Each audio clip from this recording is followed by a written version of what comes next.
know the meaning of a stump speech.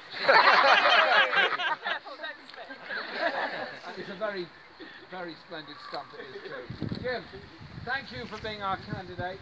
Thank you for taking this on. And thank you for being the authentic voice of everyone who wants to see a different, fairer, more equal, better country. Yeah.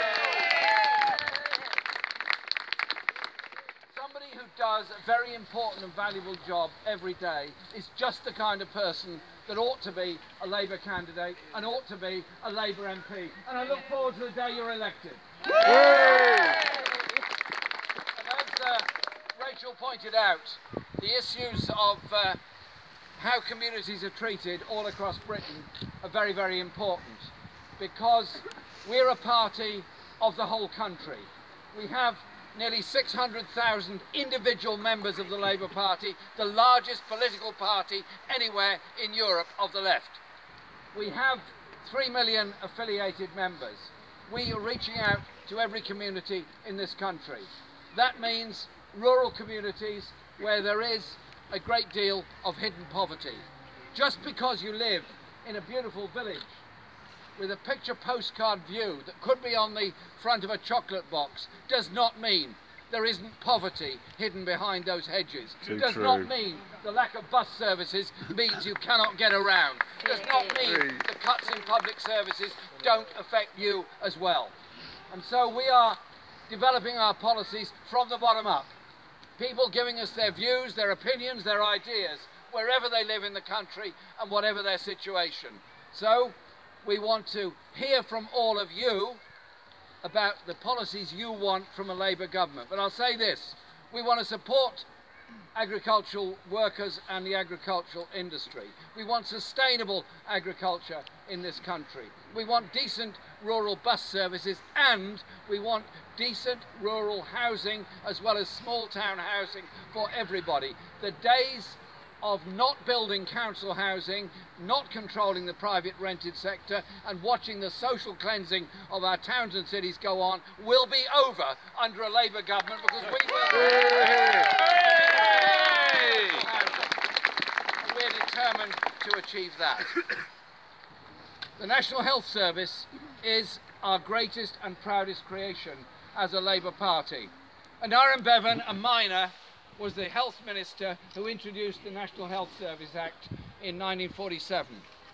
We gained a National Health Service as a result of it. Healthcare as a human right, free at the point of use. It's something we take for granted. Millions of people, nay billions around the world, would love to have the same sense of health security that we've all been brought up with.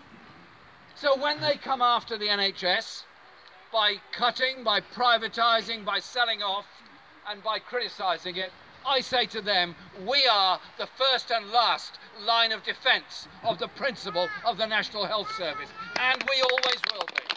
We've been managing to drag out of this government the sustainability and transformation plans that they've been producing in secret all over the country. And we discover from that a number of things. One is every hospital is running a debt or a deficit.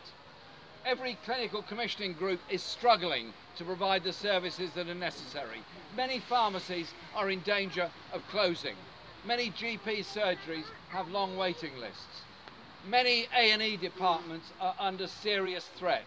So as you have now, in the case of Grantham, an A&E department that's closed at night, therefore if you have an accident, you have a heart attack, you have a stroke, any major thing happening to you overnight, you've got to go much further. You go further, there's a greater danger, obviously, of what will happen to you.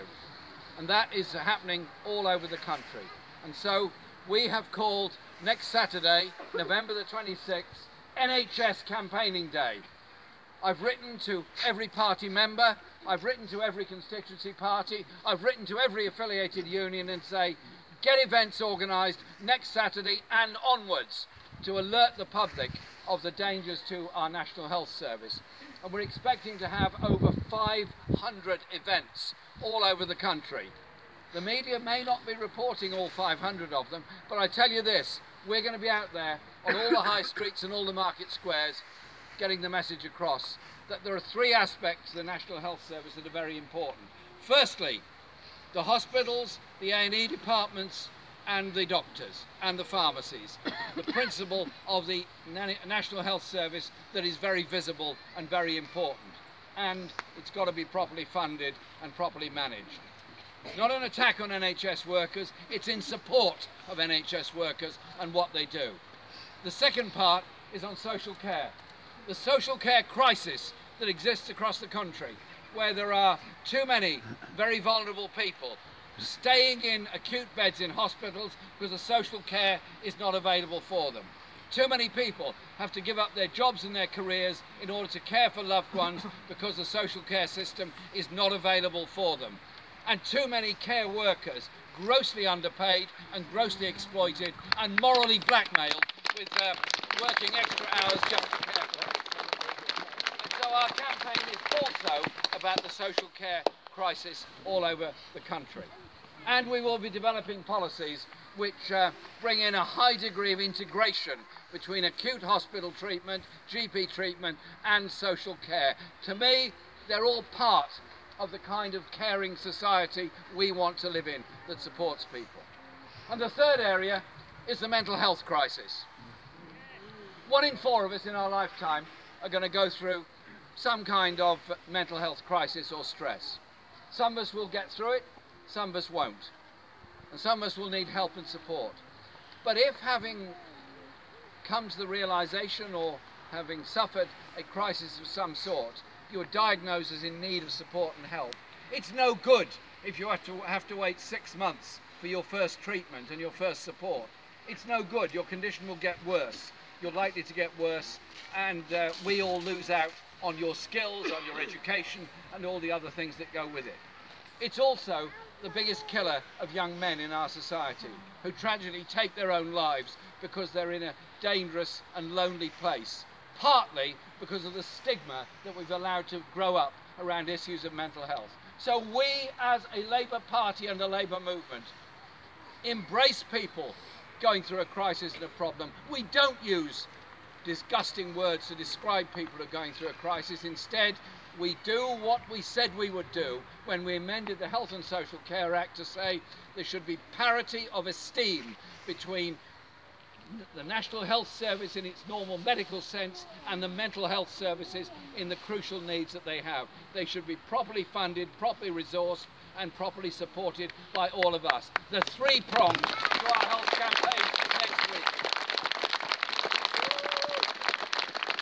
Yesterday I was at our National Policy Forum in the university in Loughborough, and a lovely university it is too.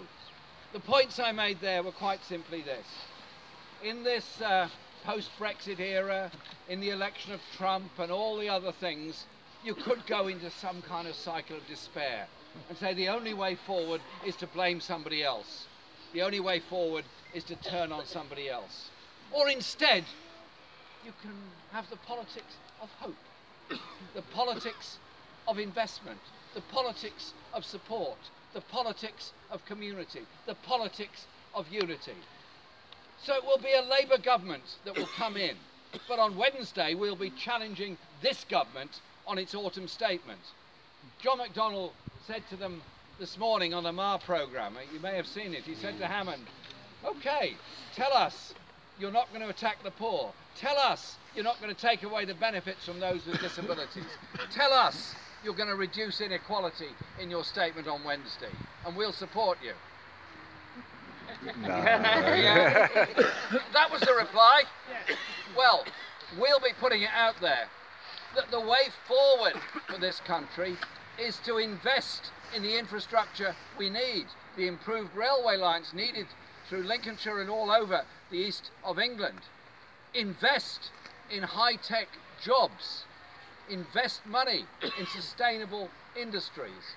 Invest money in our young people, not force them deep into debt simply because they've tried to get an education for themselves. And put forward policies that are sustainable, that do protect our environment and do create those sustainable jobs that come from it. Our party is a huge organisation of hundreds of thousands of people. all with creativity, all with ambition, and all with ideas. Our society and our country is the same.